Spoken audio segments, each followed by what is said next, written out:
പുതിയൊരു വീഡിയോയിലേക്ക് എല്ലാവർക്കും സ്വാഗതം.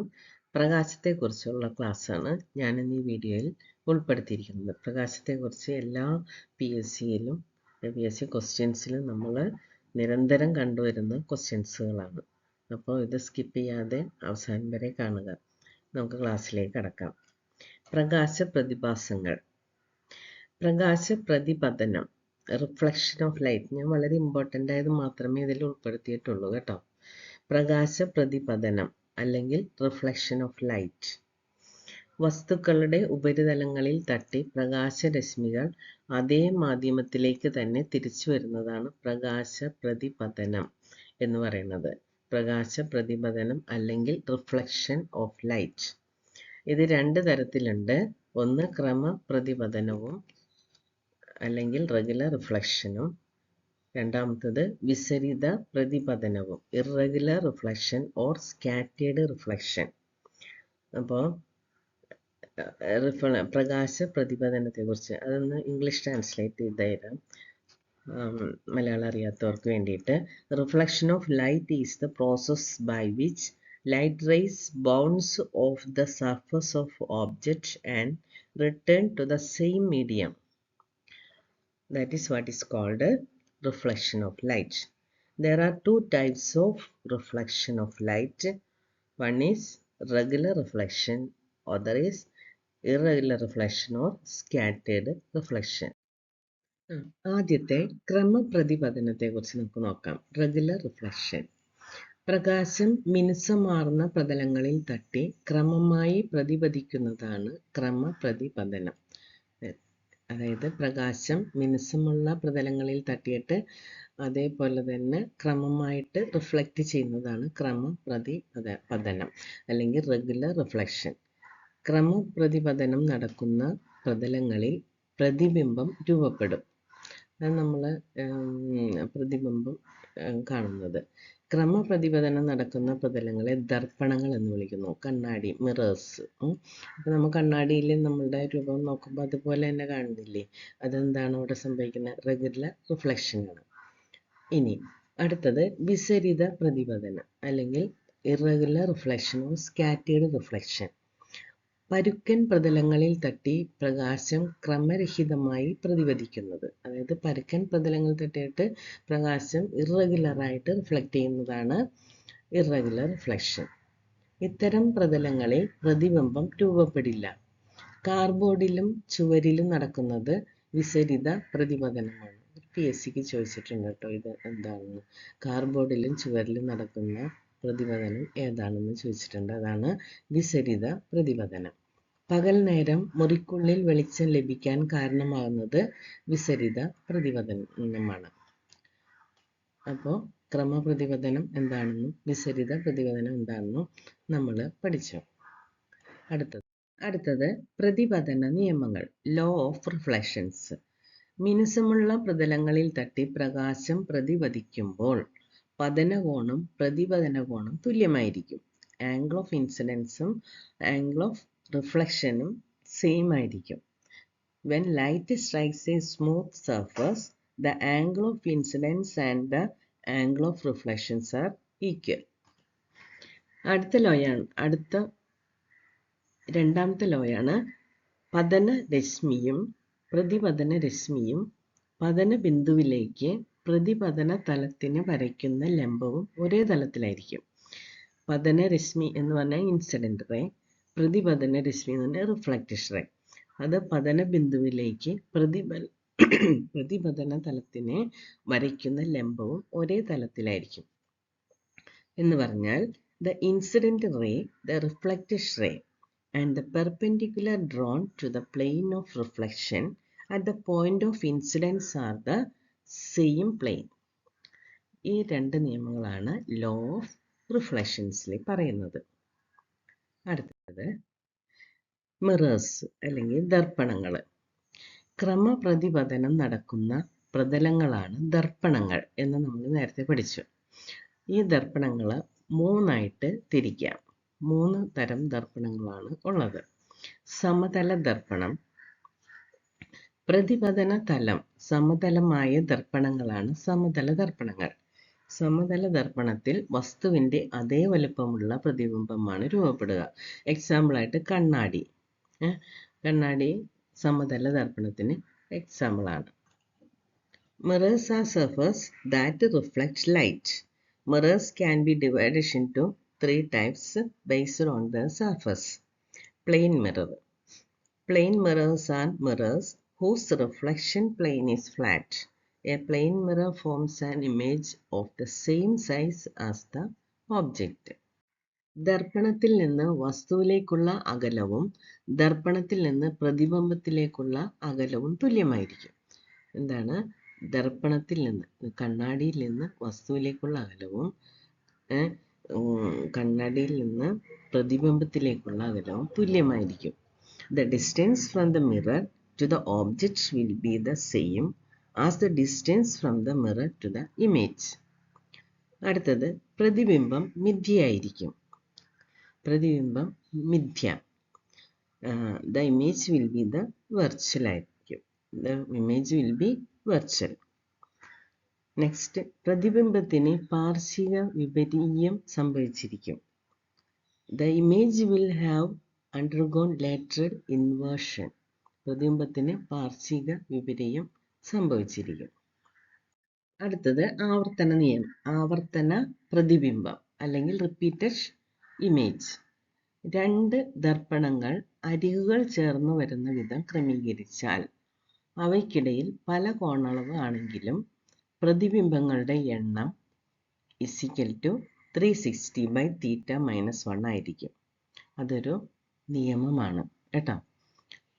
എന്താണ്? 2 കണ്ണാടികൾ അരികു ചേർത്ത് വരുന്ന വിധം ക്രമീകരിച്ചാൽ അവയ്ക്കിടയിൽ എന്ത് തന്നെ കോണളവായാലും ഒരു പ്രതിബിംബം, എക്സാമ്പിളായിട്ട് ഒരു തിരി കത്തിച്ച് വെച്ചാൽ ആ തിരിയുടെ പ്രതിബിംബങ്ങൾ, റിഫ്ലക്ഷൻസ് എണ്ണം കാണാനായിട്ട് 360/θ-1 ആയിരിക്കും. അതാണ് പ്രതിബിംബങ്ങളുടെ എണ്ണം എന്ന് പറഞ്ഞാൽ. If 2 mirrors are arranged so that their edges meet, even though there are many angles between them. അപ്പോൾ ഈ പ്രതിബിംബങ്ങളുടെ എണ്ണം കാണാനായിട്ട് പല ക്വസ്റ്റ്യൻസും ചോദിച്ചു കണ്ടിട്ടുണ്ട്. അപ്പോൾ എന്താ ചെയ്യേണ്ടത്? 360/θ-1 അതിനൊന്ന് സബ്സ്റ്റിറ്റ്യൂട്ട് ചെയ്താൽ മതി. അപ്പോൾ നമുക്കൊരു എക്സാമ്പിൾ നോക്കാം. ദർപ്പണങ്ങൾ 60 ഡിഗ്രി കോണളവിലാണെങ്കിൽ പ്രതിബിംബങ്ങളുടെ എണ്ണം, ദർപ്പണങ്ങൾ കണ്ണാടി മിറർ 60 ഡിഗ്രി കോണളവിൽ ആണെങ്കിൽ റിഫ്ലക്ഷൻസ് എത്ര ഉണ്ടാകും എന്നാണ് ചോദിച്ചിരിക്കുന്നത്. അപ്പോൾ എന്താണ്? 360/θ എന്ന് പറയുന്നത് എത്ര ഡിഗ്രിയാണ് അവിടെ കോണ അളവ്. അപ്പോൾ 60 ഡിഗ്രിയാണ്. അപ്പോൾ 360/60 പിന്നെ -1 = 360/60 എന്ന് പറഞ്ഞാൽ 6 -1 = 5 ആയിരിക്കും. So number of images 5. അടുത്ത എക്സാമ്പിൾ നോക്കാം. കോണളവ് 45 ഡിഗ്രി ആയ ദർപ്പണങ്ങൾ നിർമ്മിക്കുന്ന പ്രതിബിംബങ്ങളുടെ എണ്ണം എത്ര? പ്രതിബിംബങ്ങളുടെ എണ്ണം, അതായത് number of reflections, that is n = 360/θ-1. that is 360/45 - 1, that is 7. So number of images = 7. അടുത്ത ഒരു എക്സാമ്പിളും കൂടി നമുക്ക് നോക്കാം. കോണളവ് 30 ഡിഗ്രി ആയ ദർപ്പണങ്ങൾ നിർമ്മിക്കുന്ന പ്രതിബിംബങ്ങളുടെ എണ്ണം എത്ര? How many images are formed by mirrors whose angle is 30 degrees? പ്രതിബിംബങ്ങളുടെ എണ്ണം, number of reflections = 360/θ-1. Substitute ചെയ്യുമ്പോൾ 360/30 - 1, that is 11. So number of images = 11.